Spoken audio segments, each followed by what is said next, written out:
Саламатсыздарбы, кымбаттуу көрөрмандар. Азия ТВ каналында кайрадан Маданият жүзү телекөрсөтүүсү кутмандуу күнүңүздөр менен. Сиздер менен бүгүн кайрадан маданияттын бир бутагы болгон театр жана кино туурасында кеп козгойбуз. Ал үчүн биздин студиябызга конок катары театр жана кино актёру, режиссер, Эригүү сыйлыгынын 2 жолку лауреаты Улан Өмүралиев мырза конокто. Саламатсызбы, Улан мырза? Кутмандуу күнүңүз менен. Кандай келип алдыңыз? Жагдайыңыз кандай? Рахмат, жакшы келип алдым. Жалпы Кыргыз элине жана Азия ТВ каналынын жамаатына ысык салам жолдойм. Баары жакшы. Эфирде мына жана айтып кеткендей эле кино жана театр тууралуу кенен маек куралы деп азыр сизге алгачкы суроону узатып алдында турам, Улан мырза. Чыгармачыл адам болгондон кийин мен эң алгачкы суроону сиздин бала чагыңыздан баштайын деп турам да, тепкичтен өйдө карай көтөрүлгөнү турам. Анан ошо бала чагыңыз кайсыл жакта төрөлүп, кайсыл жакта окуп, кайсыл жакта өттү? Сиздин чаңдуу күндөрүңүз кайсыл моментте болду? Мен бала чагым ушул Бишкек шаарында өттү. Мен Бишкек шаарында Ала Медин бир кичи районунда өттү. Ошол жерде бала бакчада, мектептин жанында бала бакча бар да, 38-мектептин жанында. Анан 1987-жылы бала бакчадан кийин ошол эле мектепке 38-мектептин босогосуна аттадым. Бишкек шаарында төрөлдүм. Андан кийин Алла Таала буйруп, ошол 1997-жылы мен ошо кичинекей кезимден бери эңсеп жүрчүмүн да, актер болом, киного тартылам, театрда ойнойм деп эле. 1997-жылы жана айткандай эле Шепкиндин атындагы жогорку театралдык окуу жайга набор болуп калды. Анан ошол мектепти бүтөөрү менен эле ошол окуу жайга тапшырып, ийгиликтүү сыноолордон өтүп, ошол 1-курстун студенти болуп калдык. Мен эсимде эме болуп калды да. Ал убакта маршрутка 2 сом 50 тыйын болчу. Анан атам айттым да, ата ушинтип күнүгө 5 күн экзамен беришим керек экен, тыйын берип туруңуз десем, атам күнүгө 10 сом берет. 5 сому түштө тамак ичем. 2 сом 50 тыйын менен барып, 2 сом 50 тыйын менен келем да, 10 сом менен. Ошондо 50 сом менен мен окууга өткөм да. Айтсаң таң кала беришет, баары жугант болсун деп. Ошондой болду эле. Ал убакта анан акыркы экзамен бердим да. Акыркы экзаменди берип анан апам Раматлык Бейши Олгур ошол 5-поликлиникада иштечи, медик болчу. Анан театрдан ошол Дмитрий Георгиевич Кознов, Валентин Николаевич Афонин, Вадим Львович Липилин деген мугалимдерибиз. Алар келген биякачы наборго. Анан списокто окуп атышат да, ушундай студенттер өттү деп, анан менин да фамилиям чыгып сүйүнүп, анан эмнегедир ошол апама биринчи баргым келди да. Чуркап эле автобуско отуруп, анан Ала Медин бирге барып, ал убакта биз экзаменди Кыргыз драма театрынын сахнасында бергенбиз. Анан барсам, апам как раз жумуштан чыгып келатыптыр. Анан кийин апа десем, ой балам бүттүңбү дейт. Ооба деп, анан эсимде ошо кечинде тамак жасап, баары ошо аябай сүйүнгөнбүз да. Бул июньдун аягы болсо керек эле. Ошентип анан 25-августта, жок 23-августта го дейм. Баарыбыз жогон топ болуп, ошол Азиз Мурадилаев, мен, Жолдошбек Жанжигит уулу, Тата Улан, Жеңишбек Жумакадыр, баарыбыз жогон топ болуп анан поезд менен Москвага жөнөп кеттик. Ошондой болду да. Эң сонун негизи кийинки суроом эле бала чакта ошо кичинекей кыялыңыз орундалдыбы деп сурайын деген, бирок сиз ага жооп берип өттүңүз, сөзсүз түрдө орундалган экен. Анан эгер мындай ой жаралды да, эгер театр актер болбогондо дагы кайсы кесипти мындай көзөмөлдөп, көзгө алып койдуңуз элеңиз? Мен болбосом өтпөй калсам кокус деген ойчу. Жок, мен негедир ошол кичинекей кезимден эле бул бала бакчада жүргөндө деле бир испанский бийим бар болчу, кашыктарды алып эле бийлеп эле, анан баягы кичинекей жынчышыма салбырактарды тигип эле мен ушундай бир ошентип эле бийлеп эле ушинтип жүрчүмүн да. Анан школдогу жана КВН, школдо күзгү, кышкы бал деп эле. Анан 95-жылы мен 9-класс болушум керек эле. Ооба.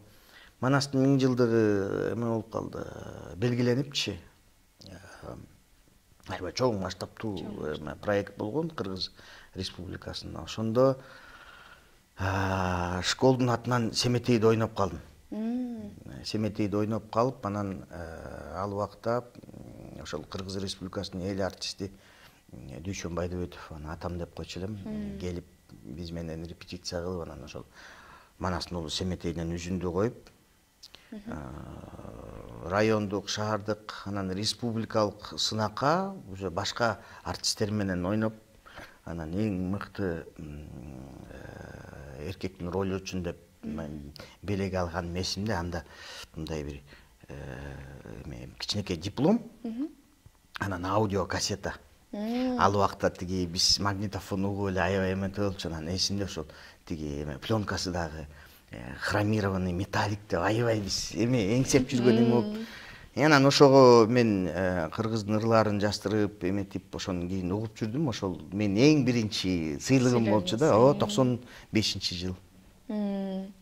Анан ошол айтып окуп жүрүп, анан актёрдук сиздин тушооңуз бала бакчадан эле кесилиптир. Ооба, бала бакчадан кесилип, анан бирок эң алгачкы профессионалдуу бар эми ал бала бакчадагы атайын эми сизди актёрдукка даярдаган репетиция болушу мүмкүндүр, бирок эң алгачкы тушооңузду кести, сиз өзүңүз эсептеген болот го. Менин могул спектакльден кийин же могул кинодон кийин тушоом кесилди сахнага деген кайсыл спектакль? Ошол учурду бир эстейли. Ал 2000-жылы жазында биз ошол дипломдук спектакльди коюп калдык. Сен жана мен деген. Орусча айтканда «А тебе обо мне» депчи. Ошол спектакльде мен студент мындай шайыр, мени баары эле айтып берчү да, тиги разноплановый комедийный актёрсуң деп, анан шайыр ролду, шайыр студенттин ролун ойноп калдым да. Анан ошондо мен үчүн ошол бир башкача сезим болгондон, чыныгы спектакль деген ушундай турбайбы деп, мындай ага чейин баягы этюд, анан отрывкаларды ойноп жүрө берчүбүз. Ошол андан кийин окууну бүткөндөн кийин биз келдик. Келгенден кийин ошол эми тарыхый окуя бул. Ошол убактагы өкмөт учур жаштар театрын ачып калды. Биз ошону ачып калдык 8-июнь. Бирок эң бул жерде калып калган нерсе неме болуп калды да, мен ошол убакта Диверсант, конец, Звезда деген киного пробадан өтүп, анан айтып калышты да, улан, сен 22 майга чейин биякта болушуң керек, Москвада. Анткени баягы Подмосковьеда Таманская дивизия деп коет экен, ошол жерде баягы ок атуу эмелерди үйрөнүшүңөр керек деп. Анан мен менен ошондо Игорь Петренко деген курсташыбыз чогуу, ал командир взводдон ойноп калды ошондочу. Анан бияктагылар айтып калды, жок, сага президент диплом вручать этет, сен барышың керек, ал кантип болсун, аркы берки деп эле. Анан мен үчүн эле ошондо өкмөт мен үчүн мен алгачкы тушоомду менден сурабай эле өзүлөрү билгендей кылып койгон да. Анан мен келсем, бизге 25, мен айттым да 27 майда учуп келейин кайра десем, макул деди. Бирок 27 майда эмес, 25 майда эмес, 8-июнда гана диплом тапшырылып, анан биз театрды ачып калдык. Анан менин ордума башка артист ойноп калды, Амаду Мамадака деген курсташыбыз. Ошо менен мен жүрүп, таңга ушуки билейген мультфильмге тартылбай каламбы деп аябай капаландым да. Бирок эмнегедир жан дүйнөмдө мен баары бир биринчи киномду баары бир военный форма кийип ойнойм дедим да, ушундай бир сезим бар болчу да. Анан бир күнү эле КТРге кирсе, Роза Жаңгарашева деген художник эжебиз бар. Ошол эжебиз айтып калды, улан, Европадан, Венгриядан Роберт Колтай деген режиссердун помощниги келет. Видео проба жасап жөнөтүш керек болуп атат. Командир танковых войскту. Анан бирөө бою узун, бирөө кыска керек экен депчи. Анан мен жолдош курсташым айттым, ай жолдош, келем экөөбүз проба жасап көрөлү, болор, өтсө өттүк, өтпөсө жок, бизде эмне депчи. Анан проба кылдык, жөнөттүк анан кийин эми күтүү сезим дегенде жаман, андан көрчө бир атып салган эле жакшы.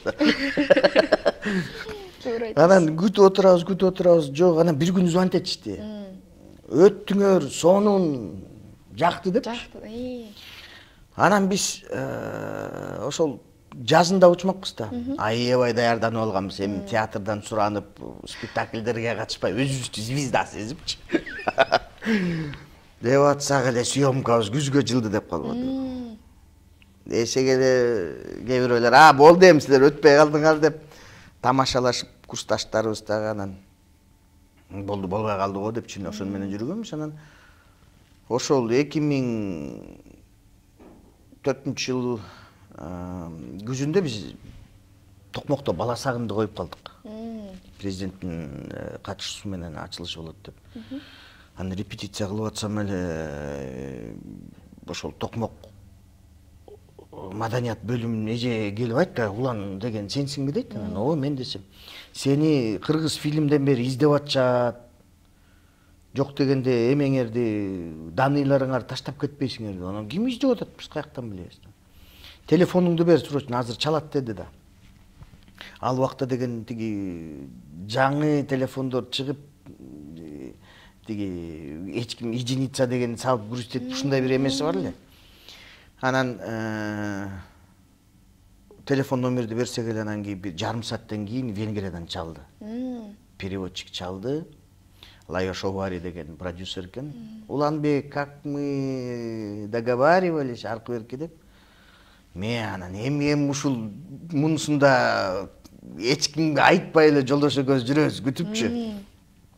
Анан уже билеттер колубузга тийгенден кийин уже самолетко баратканда курсташтардын баары узатып барышты. Аэропорттон бизди жөнөлтүп эле Оскар алгандай эле узатып атышат.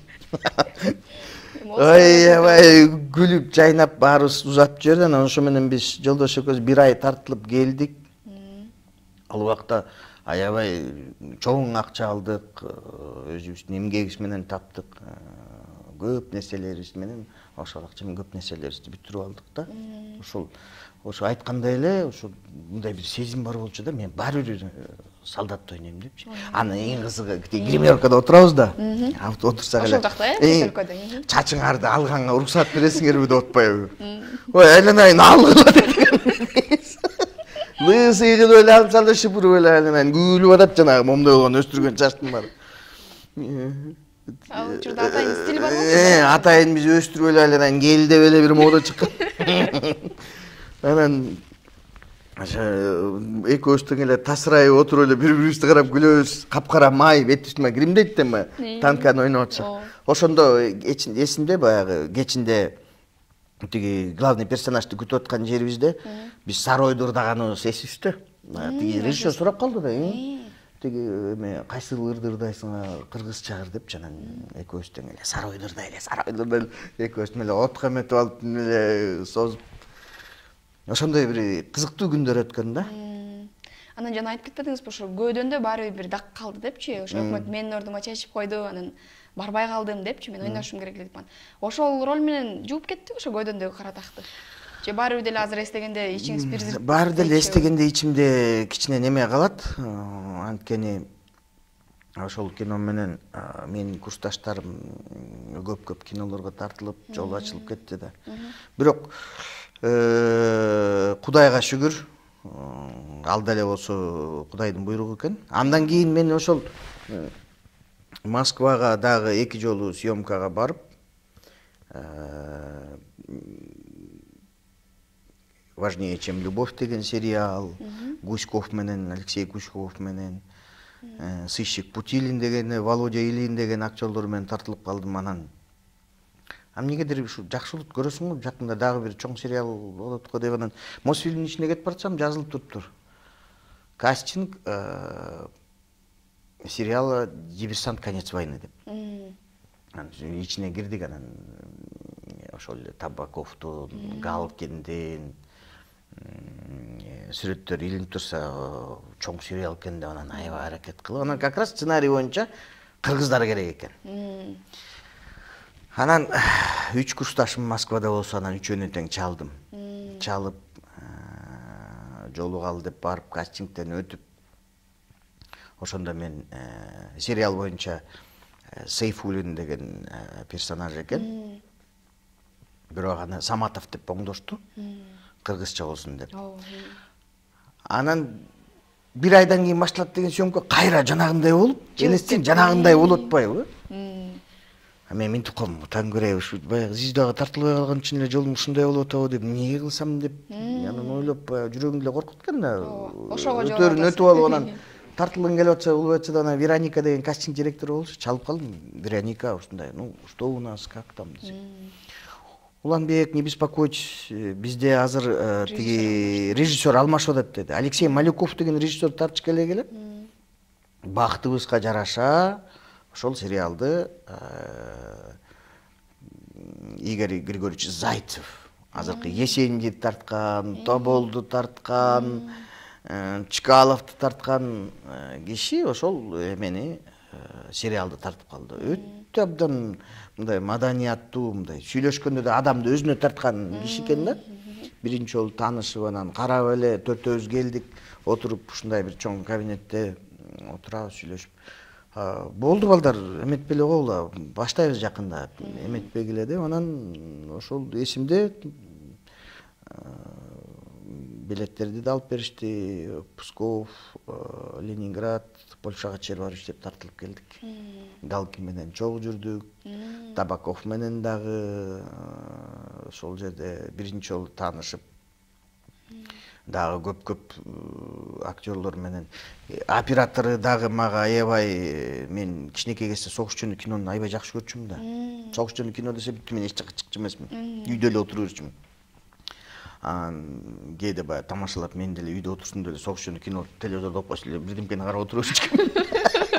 Солдаттар ары бери. Солдаттар болбосун эле, башка азыр болот деп кой. Мен отура берчүмүн, чай ичип элечи. Анан ошол мага жанагы айтып атканым, кичинекей кезде жанагы Йоган Вайс Шетимеш деген кино чыкканда, Басов, Валерий Басовдун киносу, өзү актер болгону менен мыкты режиссер болчу да. Анан ошондо Станислав Любшин деген актер Йоган Вайстон. Ошонун баласы Юрий Любшин ошол кинодо оператор болуп, мен ошондо баласы менен да таанышып, ошол чогуу иштешип, анан атасы жөнүндө көп сурап, ушинтип. Кийин атасын спектакльде да көрдүм. Москвадан азыр ошол кээде эметкенде мына жакында атасы 90га чыкпады. Ошол атасын да бир-эки жолу көрүп сүйлөшүп калдым да. Тагдырым ошондой болуп калды. Сиз кинодон көргөн кишилерди? Кинодон көргөн кишилердин балдары менен мен иштешип калдым да. Иштешип калдыңыз. Эмес сага кыялдар. Ушинтип эле орундалып калгандырбайбы өзүңүз? Рахмат. Ооба, сонун.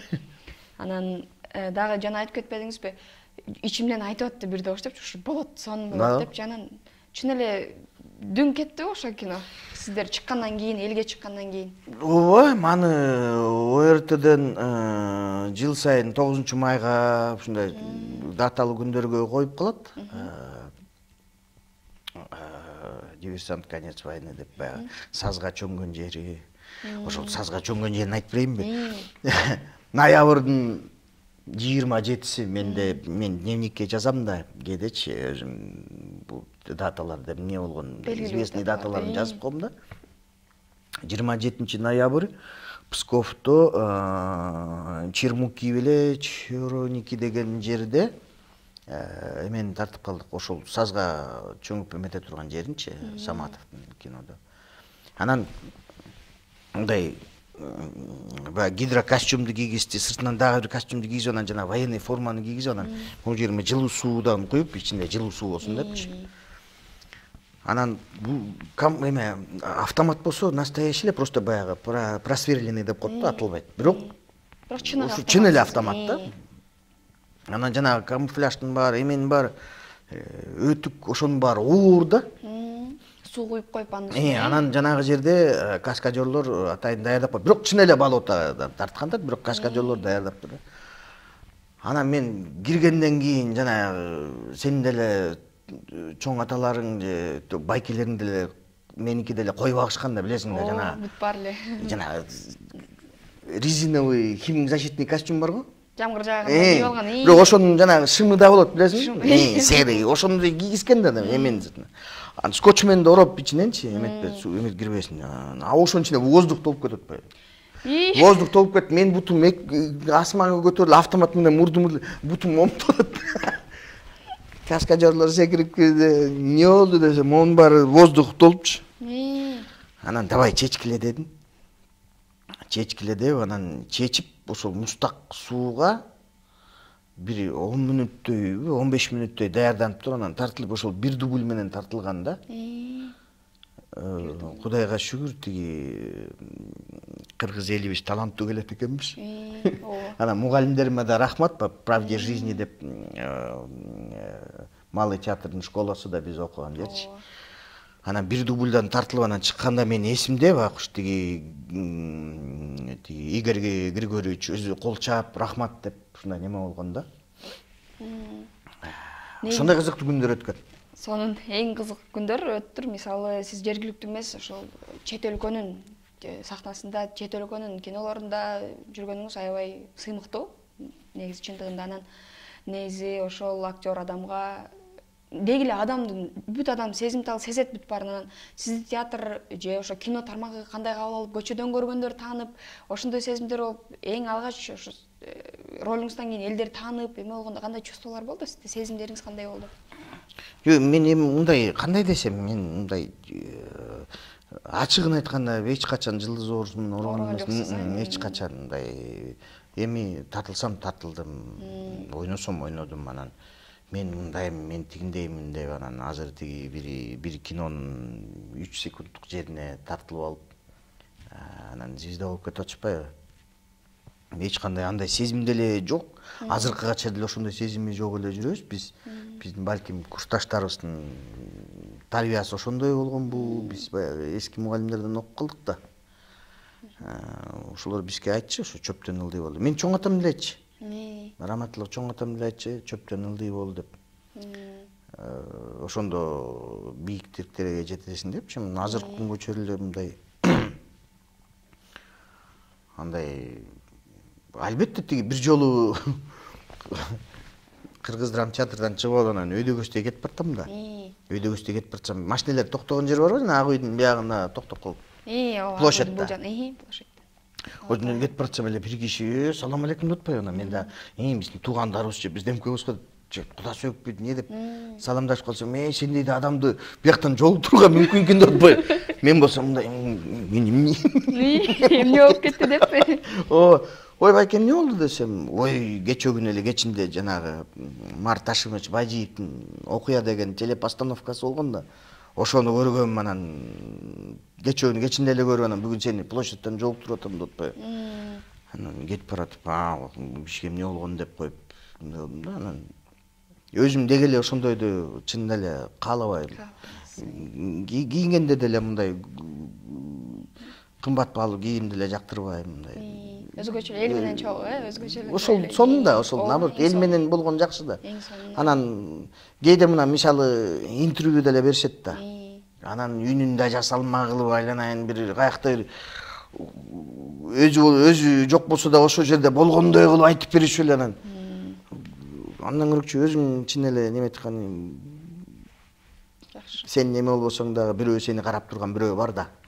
Ошол карап турган нерселердин алдын алдаган турабыз го. Чын айтасыз. Жана айтып коет го, кыргызда жакшы сөз бар го, буудай канча көп салган сайын, түшүмү көп болгон сайын ийиле берет, ылдый карап, бирок анын баркы бийик болот, кымбат болот наны дегендей. Туура айтасыз, анан дагы ошол эми сиздин жан дүйнөңүз тууралуу сүйлөшкүм келип турат да. Негизи чыгармачыл адамдар сезимтал болот. Сүрөтчүлөр өзүнчө, жазуучулар өзүнчө, алар өзүнчө бир чоң дүйнө да. Анан сиздин ошол актёрдук дүйнөңүзгө эмне керек? Эмне менен эргип алып, ошол киного тартылгандан сырткары дагы эмнелерден ырахат алып, жай баракат бир жерде отуруп, кандай ырахат аласыз? Эмнелерден ырахат аласыз? Мен балык улоодон ырахат алам. Футболдон ырахат алам. Кичинекей кезимден ушу эртең менен күн чыга электе эле балык кармаганы кетип калчумун. Биздин Барашылова деген ала менен бирдей үйдө жашадык да. Анан биягыбызда 2 канал акчы. Анан күнүгө эртең менен балык кармаганы кетип калчумун. Эмнегедир ушу балык аябай эмемин да. Азыркы күндө да Көбү нерсе телевизордон кээде көрсөм ошол охота рыбалка деген каналды көрүп калам. Анан музыкадан, мисалы, музыка жөн эле музыка эмес, эми саундтрек деп коет, жакшы кинолордун музыкаларын угуп, өзүмө бир мындай бир интерес кармайм да. Эми мунун да бир чоң себеби бар. Анткени келинчегим Айнура Качкынбек кызы азыркы күндө мыкты режиссер, мыкты мугалим, Шепкин атындагы жогорку театралдык окуу жайда мугалим болуп иштейт. Ошол орус профессорлордун арасында кыргыз кызыбыз. Өзү башынан музыкант Абдраевди бүткөн, консерваторияны бүткөн. Эң жакында эле спектакль ошол Чехов фестивалында көрсөтүлдү. Гүлмира Турсунбаева, Кыргыз Республикасынын эмгек сиңирген артисткасы, башкы ролду ойноп, жакшы отзывдар болуп көрсөтүлдү. Ал жаш режиссер кыз үчүн өтө чоң жетишкендик да. Анан ал ошол көп жерден ошол музыкалык тарбияны ошол мага келинчегим берет да. Мен илгери тиги биздин убакта жана DJ Боbo, ICMC деген группалар чыгып, Headway деп эле өзүнчө эле бир туфту эле бийлеп эле жинди боло берчүбүз. Анан эми бул келинчегимдин мугалими Алиабиев деген улуу скрипка аспабын ойногон улуу киши, профессор. Келинчегим ушундай бир тарбия берип койгон окшойт. Кээде ошондой музыкаларды койсом, сеники башталдыбы дейт да, уялганыман өчүрүп атып эле кийин ошондойду да укпай, жалаң классика угуп калдым да. Жок, мурун деле классика укчумун. Бирок ошол әсіресе кийинки жылдары, калп айтпасам бир 7-8 жылдан бери эле жалаң ушул классический чыгармаларды угуп, ошондон бизде канал культураны коюп коебуз, ошону кечке эле көрүп отура беребиз да. Маданият Кыргыздын каналында эле көрөбүз. Анан жакшы, мисалы, Товстоногов, Алексей Паламишев деген режиссердун китебин окуп атам. Китеп окугандан да өзүнчө бир рахаты. Анан кээ бир жерлерден бул жерине могул керек турбайбы деп өзүнчө дневникке жазып бөлүп, ушундай бир эмелерди ушундай нерсе менен эргип алам да. А так футболду болсо эртең мененки 6 болобу, 5 болобу, түнкү 3 болобу, баары ойгонуп алып көрөм. Бул мен үчүн аябай, септегени мен өзүм өмүр бою футболдо жүрдүм да. Мен дагы бир кызык нерсе айтып берейин, коет. Айтыңыз. Силер уктуңар да, быйыл 23-жылы биз ГИТИСке, мен жана келинчегимдин проектиси менен, биз эми Москвада окуп иштеп аткандан кийин театрда элим үчүн эмне жардам кыла алам, мен ушинтип эле жүрө беремби? Мейли, бул үчүн мага эч ким деле айлык төлөбөй эле койсун, бирок ушу бизден кийин жаштар окуп калса экен деп. Анан карасам, ГИТИСте 83-жылы кыргыз студиясы бүткөн экен. 40 жыл мурун. Ошондо жана Кыргызбай Осмонов агабыз, эл артист, Турузбек Жумалиев, байкелерибиз ошондон бери ГИТИСтен окуп бүткөндөр болгон жок экен да. Ал эми биз 2001-жылы бүткөндөн кийин азыр Шепкинде окуп атат да биздин жаш балдар. Келинчегим ошолорго да сабак берет да. Анан мен ГИТИСте режиссурада окуп атканда карасам футболдук командасы бар экен. Анан алар оюнун карасам көп мындай деле жакшы эмес. Анан мен баягы Анарбек Дарданыч деген биздин футболдон берген тренерибиз, кийин сборной Кыргызстандан да тренер болуп жүрдү, Дордой командасында да иштеп жүрдү. Ошол бизди кичинекей кезден бери футболго үйрөттү да, 11 жыл почти ойнодук да биз 11-классты бүткөнчө. Анан балдарга, орус балдар деп основном тиги башка улуттордун ГИТИСте окуп атканчы, анан келе мен силер менен ойноп көрөйүн аркы берке десем, биринчи минтип карашчым, бул эмнени билет, кыргыз каяктын элини. Деп анан кийин биз ошол команданы түптөп репетиция деп коем, тренировка кылып. Репетиция десем мен театрда иштеп кетип атпайбы? Тренировка кылып, анан кийин биз былтыр 22-жылы Москвадагы жогорку театралдык окуу жайлардын арасындагы турнирде 1-орунду жеңдик. Финалда ошол Щукина, Борис Щукин атынан институт менен ГИТИС финалда ойноп атат. Ректор баары биякта Евгений Владимирович Князев, алардын ректору биякта чыгып, биз 5-3 менен уттук. Аягында бүт ГИТИС чуркап барып, колдоп, кыйкырып өкүрүбүздү чоолотабыз. Анан ошол ректорго сөз жеткен окшойт. Ким Кыргыз даярдады жигит, деген? аркы берки деп анан биз Григорий Анатольевич менен өтө жогорку даражадагы адам деп айтсам болот ГИТИСтин ректорун. Маданияттуу, театралдык сынчы, аябай мындай ушундай бир чынында эле ректор да. Анан былтыр бу жерде ошол ГИТИСтин мастер-классы болуп калды. Мен как раз сессияны тапшырып келип Нарын театрына биринчи мугалимди коюп калдым спектакль, саунд драма жанрында. Мен эми ошол жанрды бүткөндөн кийин. Ошол жанрда. Анан 20 канчанчы июнь экен, июль экен, 24-25 июльда Григорий Анатольевич экөөбүз Бишкектин так ортосунан жолуктук. Григорий Анатольевич деп анан ушинтип айтып атып, анан футбол жөнүндө айтып кетсем, улан, это же ты деп атпайбы магачы анан. Ты же у нас тренер, да? Деп атпайбы, да десем. Мен сени уктум, бирок жолуга албай жүргөм деп атпайбы. Эмне маселе деп атпайбы. Анан темир дысык кезинде баштайт го. Григорий Анатольевич ушул кыргыз эли ушунчалык маданиятка бай эл. 83-жылы 40 жыл мурун бүтүптүр. Эмне үчүн жок деген ушул кыргыз студиясын алганга мүмкүнчүлүк барбы десем, бар. Макул деп атпайбы. Ошол жерден элесең кофе экөөбүздүн аз эки ичип турбайбы, ушундай эле отурабыз. Мен деп сүйлөй элбей калдым, эмне дегенимди билбей. Жок атпайбы берсе. Анан шарт эле эртеси күнү ошол компанияны баштадык. Мен Москвага учуп бардым. Даярдап, рекламный эмесин баарын даярдап, анан Кудай буйруса деп, баштайлы деп, келинчегим экөөбүз ошол экени аракет кылып, анан март айында ушул кыргыз студиясын кабыл алдык. Анан эң башкысы эме болуп атпайбы? Мен өзү чүйлүкмүн да. Анан кээ бир досторумуз чүйлүк. Жалаң эле чүйдүн баарын тыктың да, ошол эки кыргыз студиясында деп атпайбы? Жалаң эле кийиминден чүйдөн алдың деп атпайбы? Мен тек капа болдум чынында эле. Мен тарбиям башкача да. Мен бирдемге десе бетке айтам, кээде туура келет ушундай бетке айтканга. Айтмай, сен мындай карасаңар, мен ага караган жокмун. Жада калса, тияктан бияктан чоңдор чалгандар болду. Могу эки инемди карап кой, бул кызымды карап кой деп. Мен айттым, силер ошо чалган үчүн именно ошону албайбыз. Анткени таланттуу балдар өтөт деп. 80-90%-ын ушул эме оштон алынды да. Таланттуу балдар болсо талантына карап, эмнеге мен сен түштүксүң же мен түндүксүң деп бөлүшүм керек. Жок, ал кыргыздын жараны, менин карындашым, менин иним таланттуусу, мен эмне үчүн тиги көлдүк же нарындык же чүйлүк же таластык, коштук, баткен деп бөлүшүм керек. Андай кылган жокпуз. Ошон үчүн ошентип эң биринчи таза студиясы алынды. Мына Кудайга шүгүр, азыр окуп атышат. Анан эң башкысы ушул балдарга барган сайын, жолуккан сайын ага кандай деп сыйлап, мындай жакшы мамиледебиз да, мындай.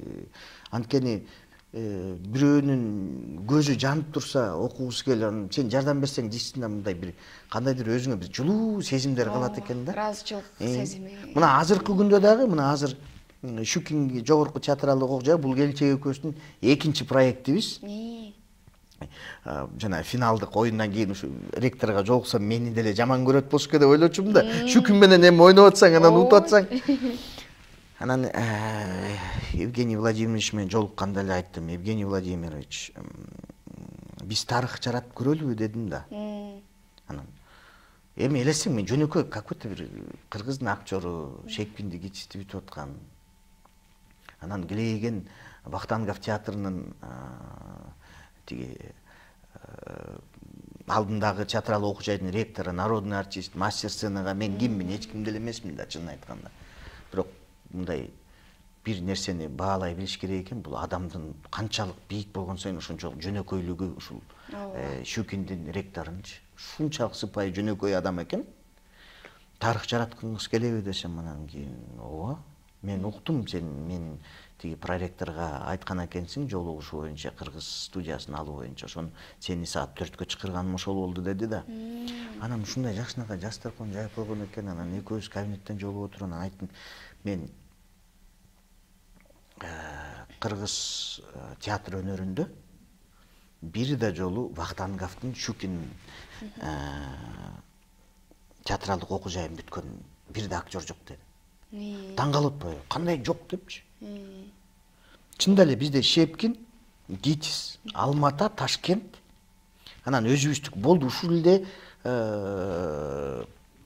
Казакстан, Россия, анан тиги эменен Ташкент менен эмеден бүткөндөр да. Щукинден эле Россиянын Москваныкы да бүткөндөр жок да. Тарыхты алып карап көрсөң жок. Кесиптештериңизден такыр кезикпеген. Эч ким кыргыз тарыхында Щукиндин школасын бүткөн бир да артист, бир да режиссер жок. Анан кандай эмне кылалы дейт? Анан мен айттым, Евгений Владимирович, бизде режиссерлордун маселеси аябай курч болуп атат, театралдык режиссерлор жок. Бир жаш мыкты режиссер балабыз бар. Эң жакшы чыгып келаткан Улан мырза деген. Ал да азыркы күндө эми Казакстанда иштеп атат. Ошол жаш балабыз жакшы спектакльдерди коюп атат. Бирок бизге дагы керек десем, мейли анда 15 актерду бекер, 7 режиссерду бекер окутайын. 24-жылга алабыз деди дагы, даярдангыла деди. 30 киши. Эшикке чыгып сүйүнгөнүмдү айтпа. Арбаттан кыйкырып бартам, жинди болуп атат деди окшойт, беркилерчи. Yes деп өзүнчө эле аябай сүйүнүп, анан сразу эле Алтынбек Аскарович Максутовго звонить эттим. Биздин министрибизге чоң рахмат. Албетте окутабыз. Бул мындай мүмкүнчүлүк болуп атса, эмне үчүн окутпашыбыз керек деп, өзү колдоп, жардам берип, мына кечээ күнү регистрация бүттү. Бирок баягында кээ бир интервьюларда да ушундай бир маселени көтөрдүм. Азыркы күндө жаштардын дагы эмесичи ой жүгүртүүсү башка болуп калганбы, мен айтишник болот элем, же мен юрист болом, мен экономист болом деп, анан театрга андай ызыгуу жок, мурункудай. Мурункудай эмес. Өзүм жана менин командам чуркап жүрүп, кана кайсы жерин бастың, эмнени толтурдуң, документиңди даярдап, ар бир абала менен ушинтип бир ай бою иштедик. 30 киши менен, 30 киши менен ар бирөө менен күн сайын ушинтип иштедик. Суранып. Анткени мындай мүмкүнчүлүк дагы бир жолу болбойт. Мен эртең бүрсү күнү мен деле миссиям бүтүп Москвадан кайтып келем биякачы. Өзүм жериме келем, иштейм. Азыр баягы министрликтин атынан куратор болгон үчүн эле жүрөм дагы. Ал бүткөндөн келем. Менден кийин бирөө да ушинтип чуркап улантып кете турган болсо, эле аябай сүйүнөм. Бирок азыр мындай мүмкүнчүлүк болуп атканда эми жаштарыбыз аз келгени аябай өкүндүрөт да. Ушундай маселелер көп. Ооба, чындыгында эң сонун мүмкүнчүлүк. Бирок ошол сиз айткандай окуй турган кишинин аз болгону аябай өкүндүрүп атат да. Анткени мына мисалы ГИТИСке тандаганда, биздин команда тандаганда даже театр художниктердин 3 театр художниги, 3 режиссер, анан 15 актерибиз азыр бекер окуп атат да ГИТИСте. Анан художниктерди мына мисалы Зейнеп деген кызыбыз Талас театрынан, Күнболот деген бала Чүй театрынын художниги, Нарындан Эрнис деген, булар менен Эрнис менен мен ошол биринчи мугалимди коюп атканда эле анын художниги дагы Санкт-Петербургтан да, анан Эрнис жардам берип жүрдү да. Анан Зейнепти мен же көрбөсөм бир да жолу.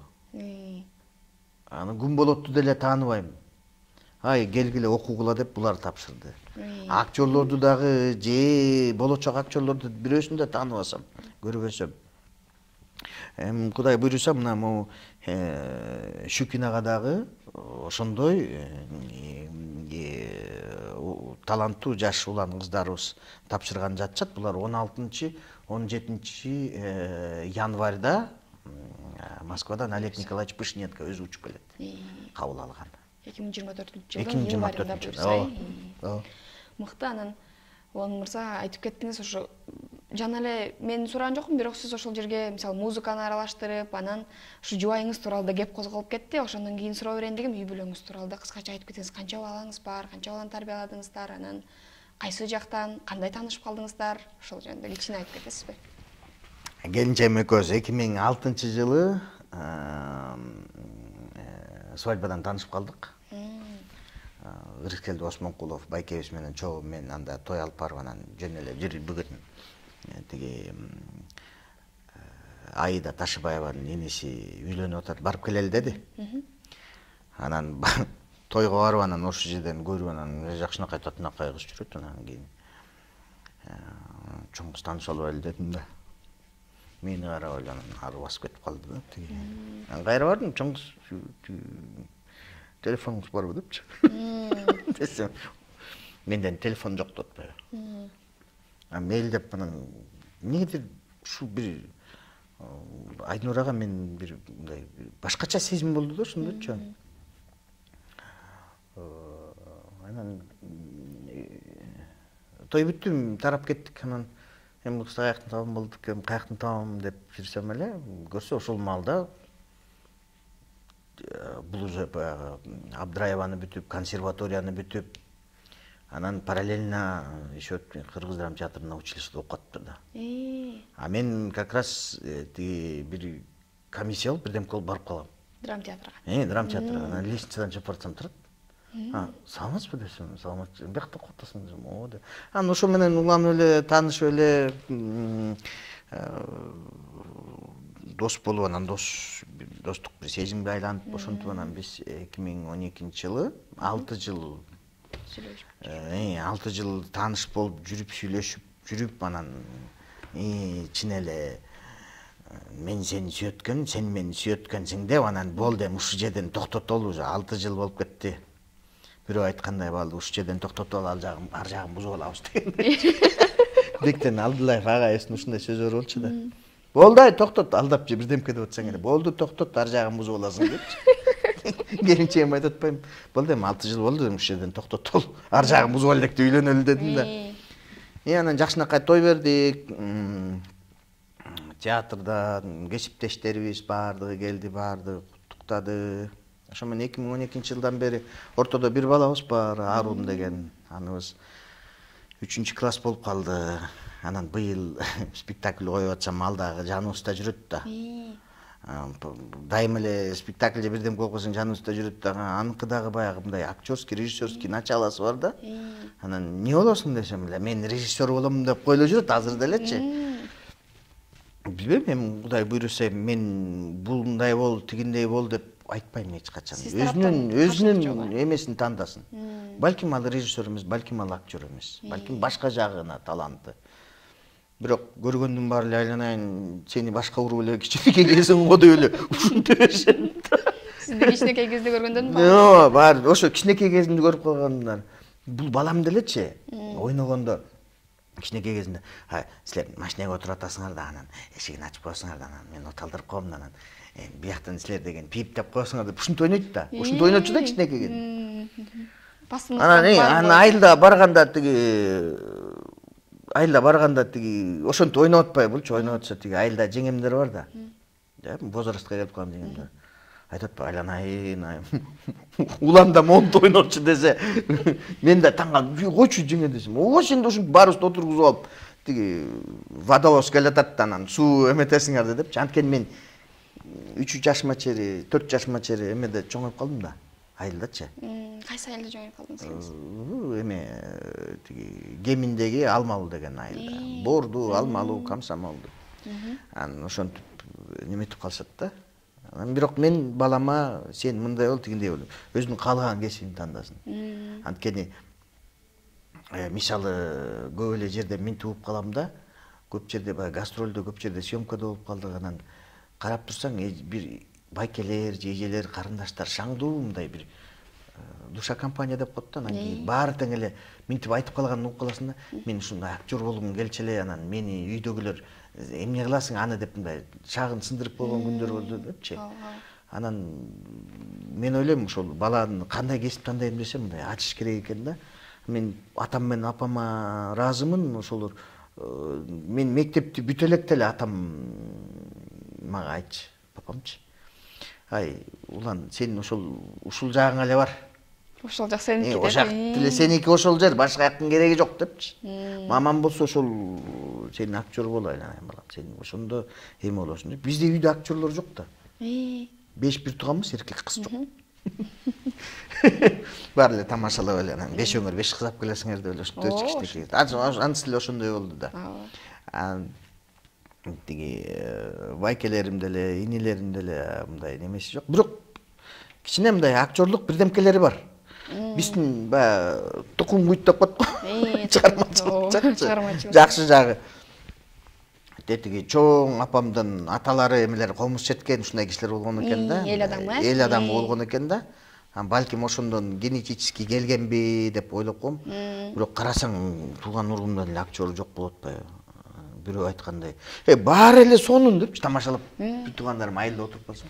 Баары эле сонун мени карап эле муң каяктан чыкты деп ошентип беришет да. Кыскасы ошондой. Окмуш сонун. Анан уланбай экен мындай байкап отурсам жанадан бери жалаң орусча, башка чет тилдеги спектакльдерде ойногом, киного түшкөм деп айтып атасыз. Анан мен бир учурду байкап калдым, ошол Курманжан Даткада легендаралуу Шабдан Баатырдын ролун жараткан экенсиз да. Анан өзүм деле байкап көрүп калдым. Анан ал кинону чындыгында мен өзүм аябай сүйүп көрөм.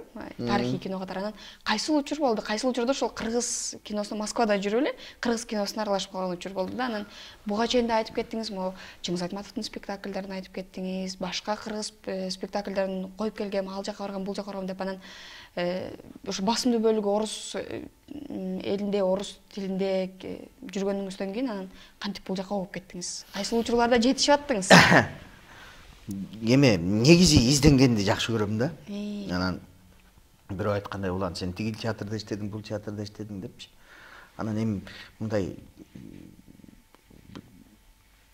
ичимден кайнап турса эметип турат экенмин да. Анан биз деле тиги келинчегим экөөбүз деле мындай бирөөлөр айтса тиги таң кала беришет, үйүбүздү сатып окуубузга төлөп Москвага кетип калган элестең азыркы күндө. Анан Курманжан Даткага Садык Байкенин командасын кастинг директорлор чалып айтып калды. Жолугамды депчи. Анан биз жолуктук. Анан Садык Байкеге рахмат. Чында эле азыркы күндө мына Лос-Анджелесте дагы, мына Парижде дагы кинофестивалдарда чыгып атат. Бул өтө чоң эмгекти талап кылган нерсе да. Анан ушуну биздин кыргыздын чыгаан жигити Садык Шернияз кылып атат. Мойнуна алыш керек. Бул действительно жан дүйнөсү чыгармачыл деген адам да. Анан Шабданга кийинип келчи деди да, тиги эски жана атасы өлгөн жери бар го. Жантайдын кийинип келди, мени карап туруп анан кийин болду, сен Шабдансың, мен Шабданга эле неметип аткам деди. Анан мен ошентип эле Шабдандын ролун өтүп кеттим. Мен мындай кастинг деле болгон жок. Сунуш өзү түштү сизге? Бул сунушту алып эле ошо мен кийинип келип анан көрүп эле анан кийин болду, сен Шабданды ойнойсуң деп эле анан мага неме кылды. Мен ошо аябай действительно ыраазы болуп калдым. Ошентип мен киного тартылып калдым да. Анан эң башкысы мындай болуп атпайбы? Баягы кино бүттү, анан шапка деп коет кинодочу. Баягы жолугушуп анан майрамдашып эме кылат го. Бизде андай болгон жок, бирок премьера болгон күнү 31-август 2014-жылы барып Супарага бардык. Супарага барып анан кийин баары эметип атат, майрамдап атабыз, тойлоп атабыз.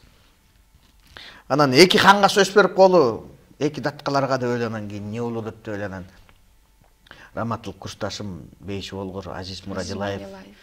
Анан мен экөөбүздү чыгарды да. Анан эң кызыгы ал өзүнүн агасын ойноду Алымбекте. Жердеши агасы. Мен кеминдик өзүнүн агамды ойнодум. Экөөбүз турабыз. Анан эң кыскасы бир комнатада жашадык, Москвада окуп жүрүп. Анан жашаганыбызда жалда жашадык. Анан бул да 7-чи этажда, мен да 7-чи этажда. Карабайсың тагдырдынчы. Тагдырдын эмес. Өлө ушинтип эшикке чыгалы экөөбүз аябай таң калганбыз да. Ичинде карасаң, сүрүштүрүп келсеңиз, сурап келсеңиз. Ошентип неметип калдык. Киного тартылып чогуу жүрүп калдык. Анан сен сурап атпайсың, кантип жетишип калып атпасың депчи. Алмаз Дардалиев, Нарын театрынын директору, ушул тиги министрликтен Тыныбек агайдан сурап калган экен, анда кайсы тиги режиссер менен иштесем болот аркы. Анан Тыныбек байке менин биякта койгон студенттер менен койгон спектаклим гран-прини жеңгенин көргөн, сабак берип жүргөн, анан Сулан менен байланышып көрбөйсүң деп анан Москвага чалып калышты ал убакта. Көркөм жетекчи болуп Курсант Абдрахманов агайыбыз, байкебиз. Анан кайсыны коелу деп калды. Анан ушу Айтматовдон койбойсуңбу деп калышты да. Анан мен ушу биринчи мугалимди саунд драма деп, ошол музыка менен мен өзүм мугалим, ошол музыка жаатында жакшы эметкени менен бу жерде ар бир добуш, ар бир звук, ар бир инструменттин үнү башкача үндөр менен койгонго туура келди да. Анан ошол Москвадан учуп келип, келинчегим экөөбүз Нарынга барып, анан ошол биринчи мугалим спектаклин койдук. Ал спектакль Казан шаарындагы Ноорус фестивалына катышып келди. Албетте ар кандай сындар айтылат, бирок көбүн эсе ошол видеолордо бар. Баягы бул эми артисттердин эмгеги, менин эмгегим деп да айта албайм. Баягы музыканттардын дагы көп кишинин эмгеги айтылыш керек. Браво деп кыйкырып атышат, ошондой нерселер бул жүрөк аябай жагымдуу нерсе экен. Мен да болсо кичине калдым. Андан кийинки дагы бир унутуп кетти электи айтып коеюн. Тиги ошол Казанда коюлганда 2-3 режиссер, 2-3 театрдын директору Алмаз досумдан мен телефонун сураган экен. Ошол чыгарма аркылуу мен азыр эми мына Чувашияда, Якутияда, анан дагы азыр сүйлөшүүлөр жүрүп атат Санкт-Петербургдун шаарында. Анан Грозныйда спектакльдерди коюп бер депчи. Кудай буюрса мына Якутия менен Чувашия менен контракттарга кол койдук. Буюрса баштайбыз. Ошол эле команда менен Иван Межевикин хореографым, Алан Саймин сүрөтчүм, Айнура Качкынбек кызы композитор болуп төртөөбүз. Бул баягы творческий союз болуп кеткен да, бириштешкенден кийин. Ошондой болуп атат. Анан мен эмнегедир ушул Чыңгыз Айтматов, Чыңгыз Төрөкулович менен турмушумда 3 жолу жолуктум. Биринчиси окуп жүргөндө экзаменибизге келди. Мен анда баягы комедия ролун ойноп жүрүп элем. Майсалбектин катын окуйм дедим, анан баары тең эле кантип окуман сен, эл күлөт деп. Окуң мен көрөсүң депчи. Анан эсимде окуп кафедрадан 1-2 мугалим эшикке чыгып ыйлап, кучактап рахмат деп айткан эски баягы мугалимдер, баягы эменин кесиптин маңызын билген мугалимдер ошентип айтканда аябай эме болдум да. Ошондо биринчи жолу жолуктум. Экинчи жолу ушу 2008-жылы биз Учур театрында Мекке карай узак жол деген спектакль болуп калдык. Ошого премьерасына келип, анан ошо бир 5-6 айдан кийин кайтыш болуп калды ошол жылы. Ошондо жолуктум. Анан ушу 3-чү жолугушум ушул биринчи мугалим менен чыгармасы менен өзүнүн эмеси менен жолугуп калдым. Анан Москвага келгенден кийин эмнегедир дагы бир Айтматовду койгум келди да. Эмнегедир ушу кызылчолук жалжалым аябай жагып. Мен ага чейин жазып жүргөм, муну биз аябай көп жаздык. Мен келинчегиме дагы чоң ыраазычылык билдирем. Ошол киши дагы баягы музыкасынан тышкары дагы ал инсценировкасына да жардам берет. Аял заттын мышлениясы да башкача келесиңерби силер, мындай көрүнбөгөн нерселерди да ачып коесуңар да. 1 жылдан ашык, 1 жыл 8 ай болуп кетти го дейм ошону жазганыбызга инсценировканы. Анан муну кантип коебуз эми? Эми акча каражат керек, аркы бир керек. Анан мен жанагы сөзүмдүн башында айтып аткан ректордун уулулугу. Григорий Анатольевич ушундай бир фонд ачып койгон Кочайда ГИТИСте. ГИТИСтин бүтүрүүчүлөрү, бүтүп кеткендер да, бүтүрүүчүлөр дагы чыгармачылык топтун гонорарын жана учуп келген 2 жолку билетинен бери алып берет да. Театрга болгону театр, артисттер, анан декорациясы, анан жатаканасын чечип беришкен. Бул проект ушундай болуп, анан кийин мен Асылбек Авазовичке звонить этип, Асылбек агай, ушуну коюп көрбөйлүбү десем, худсоветке салайын деди. Бул туура көрүнүш. Худсоветке салыш керек. Худсоветтегилер дагы жалпысынан колдоп, анан эми улан мурун спектакль коюп көрбөсө муну кандай болот деп чочулагандар да болгон экен. Анан жок, Кудайга шүгүр, жакшы чыгарма. Мен үчүн бул Ильяс менен Аселди ачыш мен үчүнчү. Эгерде спектакльди көрсөңөр, сахнада эки Ильяс бар да. Бирөө картаң кези, бирөө жаш кези. Экөө бири-бири менен сүйлөшүп алсын деген ниет менен койдум да. Анткени турмушта бусулганда ушул атаң көрөй, тиягын тигиндей кылсам болмок экен деп көп эле адамдар мен момундай кылганда момундай болбойт эле деп ушунусу менен мага аябай эме болду да, башкача болду да. Башкача таасир берип. Анан эми өзүң элестетсең, мунун кинолору да бар болсо, бул канча жолу коюлган болсо сахналаштыр. Анан биз бир башкача нукта иштешибиз керек болду да. Эксклюзив көрсөтүш керек. Анан ошон үчүн инсценировкасы дагы аябай кылдат жазылганы да ушундай болду да.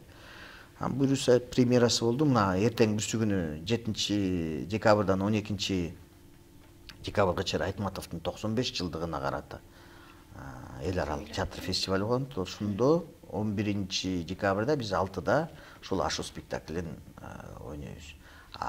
Көрүү акысыз, эгерде урматтуу телегөрүүчүлөр жалпы эле ошол Ашу спектаклин эмес, ошол башка өлкөлөрдөн дагы театралдык топтор келе жатат. Чыгармачылык жамааттар. Ошолордун спектакльдерин да келип көрсөңүздөр болот. Бул 6-сынан 7 декабрдан 12 декабрга. 12 декабрда буйруса ошол фестивалдын жабылышы болот.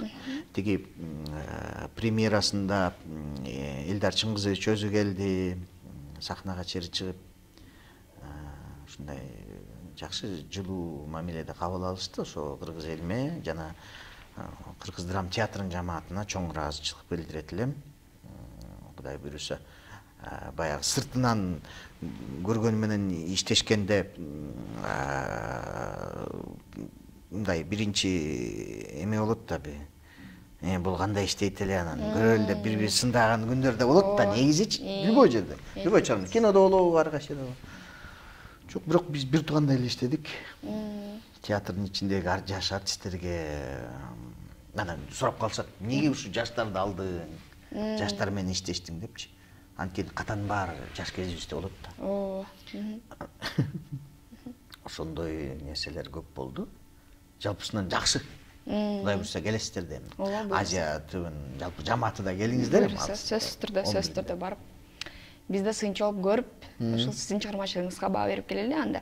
Анан ошо театр тармагында айттыңыз, кино жагында айттыңыз, эки тарапты тең айтып атасыз азыр. Кайсы жактан суроо берсем, ошонун баарын айтып атасыз да. Анан ошондон улам суроо жүргөндө, театр сиз үчүн эмне, кино сиз үчүн эмне? Анан экөөнүн айырмачылыгы кандай? Бир тамаша катары айтайын, Броневой деген артист бар эле да, Россиянычы. Ошону сурап калды да эми. Что для вас кино, что для вас театр депчи. Анан айтып атпайбы. Эми театр бул эми үй бүлөм деп атпайбы анан. А кино десем, кино бул любовницам. Эми ал өзү тамаша көй киши катары. Эми мындай да, чынында эле киного сен убактылуу эле барасың да. Мен эми баягы тамаша катары айтып атпайбы. Чын эле мен үчүн эми эки тараптың эле бир туугандарымдай болгон досторум деле иштейт. Бирок эми сен театрда өзүң үйүңө келгендей болосуң да. Театрдын өзүнүн атмосферасы, театрдын өзүнүн кылыгы менен, жашоосу менен, жыты менен бул башка нерсе да жизнь. Муну сахнанын даамын сезип калган эле адам түшүнөт. Мындай адам эч качан түшүнбөйт да. Кадимгидей ооруп каласың да, сахнага чыгып же кадимги репетиция кылбасаң. Мисалы, мен азыр Москвада театрда иштеп атпаймынбы? Атактуу Анатолий Васильевдин театры азыр мен худругумдун театрынын кол алдында тийгенде, анан биз 6 сааттык спектакль ойнойбуз да азыр. 3 антракт менен 6 саат сахнадабыз. Анан бул бир мындай бир башкача энергетика театр, башкача аура да. мен салыштырчумун да Москвада театрлар кандай иштейт, анан Кыргызстандын театрлары кандай иштейт депчи. Айырмасы эми кичине эле болбосо, ошондой эле. Болгону кичине айырмасы тартип жагынан эле болбосо, калганын баары эле биздин мектебибиз бир да, школабыз бир дегендей. Анан менен баягы орусча тилим жакшы болгон үчүн эле кыргыз актер болуп иштеп атат окшойм. Болбосо орусча тилим бит деп турса, мени ким театрга жумушка алмак эле дегендей да. Ошо. Анан Улан мырза дагы бир суроо жаралды кино туурасында. Азыр мисалы бизде өлкөнүн театрларын, кинотеатрларында мисалы жайнап эле түрдүү кино чыгып атат да. Күн сайын жаңы, ай сайын жаңы кинолор жактан. Негизи ошол белгилүү атактуу режиссерлор деле ошо киного барып көрөсүзөрбү? Киного барып көрүп, баа берип, байкап, сындап, мындай могу кино мындай болуптур деп, анан акыркы жолу кандай кино көрдүңүз элеңиз? Учуп келгениме аз эле убакыт болду. Өзүм ошол сентябрдын аягында сериалга тартылып калдым. Миллионер из общаги деген. Муну Манас деген жигитибиз Гапыр агай жөнүндө тарткан сериал. Агай деген сериалдын режиссеру. Ошол Манас деген жигит тартып калып, анан өтө жакшы режиссер бала экен. Бул Netflix'те көп эле киши иштеше бербейт. Netflix. Анан ошол сериалда тартылып иштеп калдым. Келинчегим параллельно тиги Руслан Акундун командасы тарткан Мурас деген сериалда тартылып калды да. Экөөбүз параллельно съемкада жүрдүк.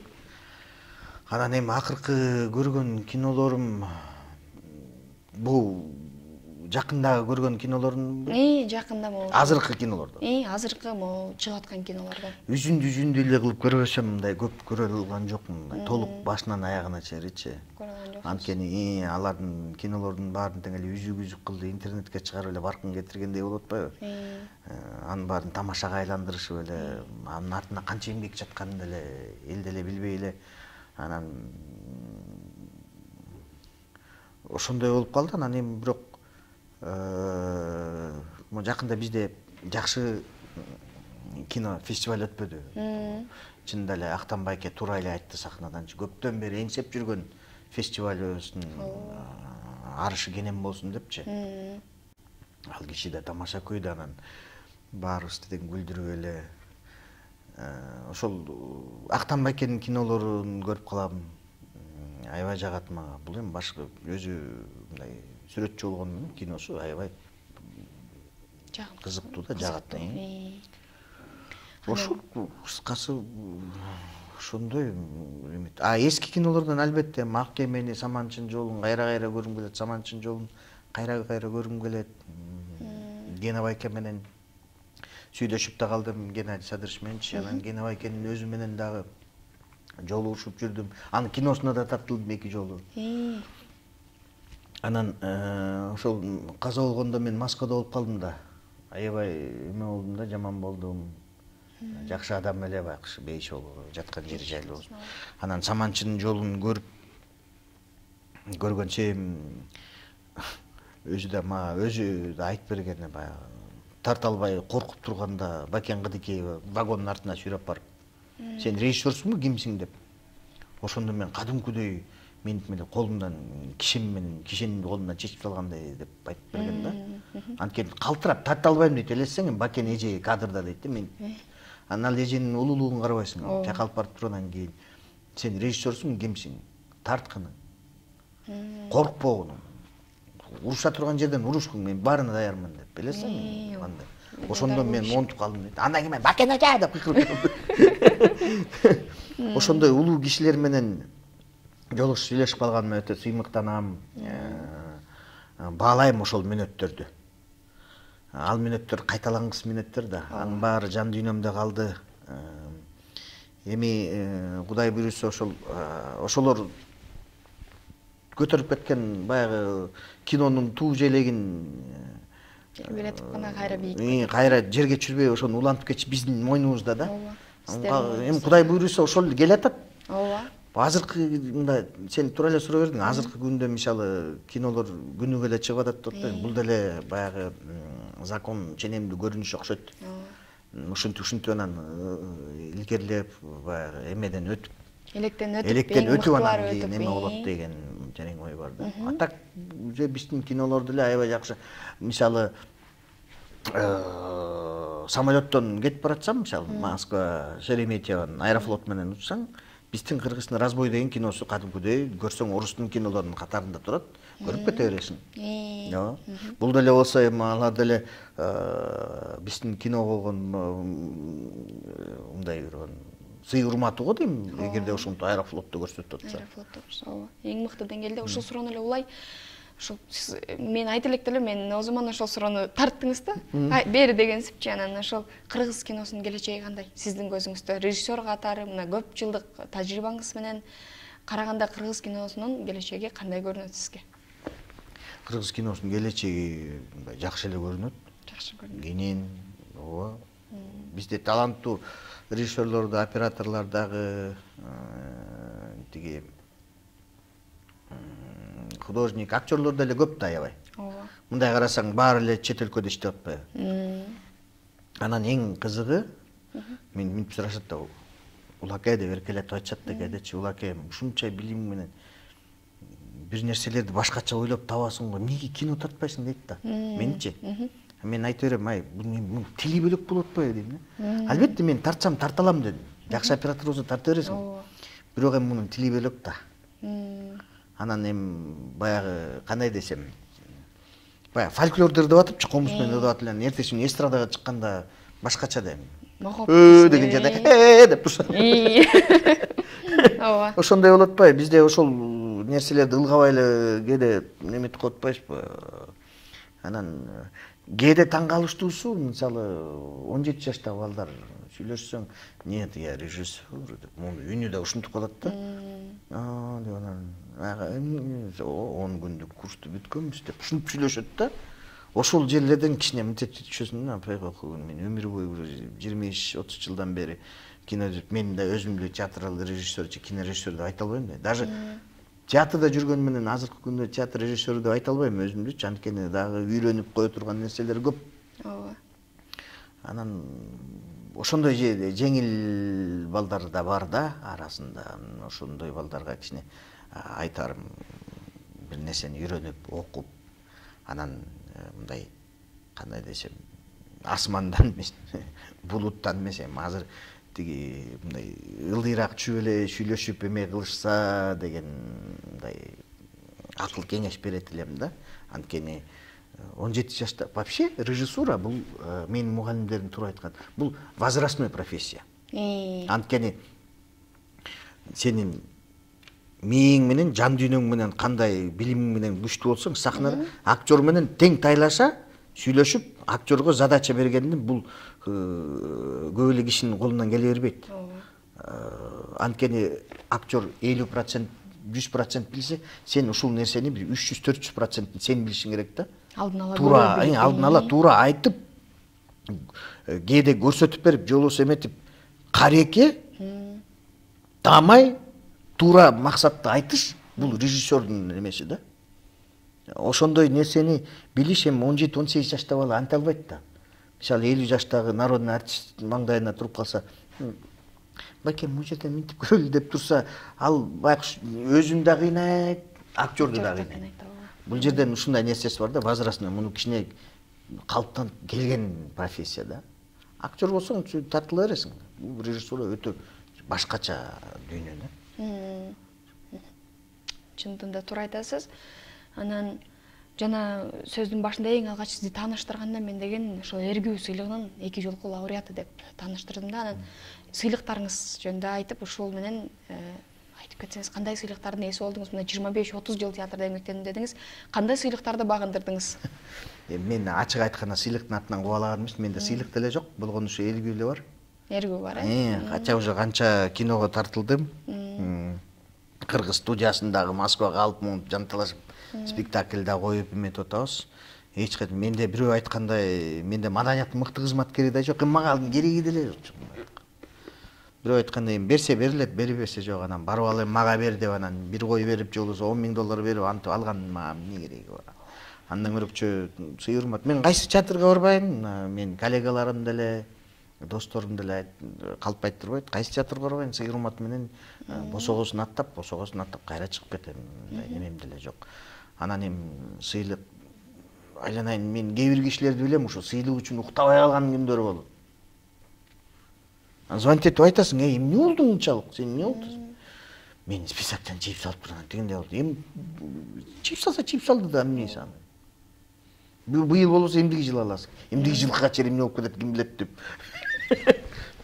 Эми кандай десем, негизи эле ушул сыйлыктарды жоюп эле салсачы. Баары тең эле мындай кандай десем, мен тигиндейм, сен мындайсың деп да бөлүнгөн күндөрү да болот да актерлордунчу.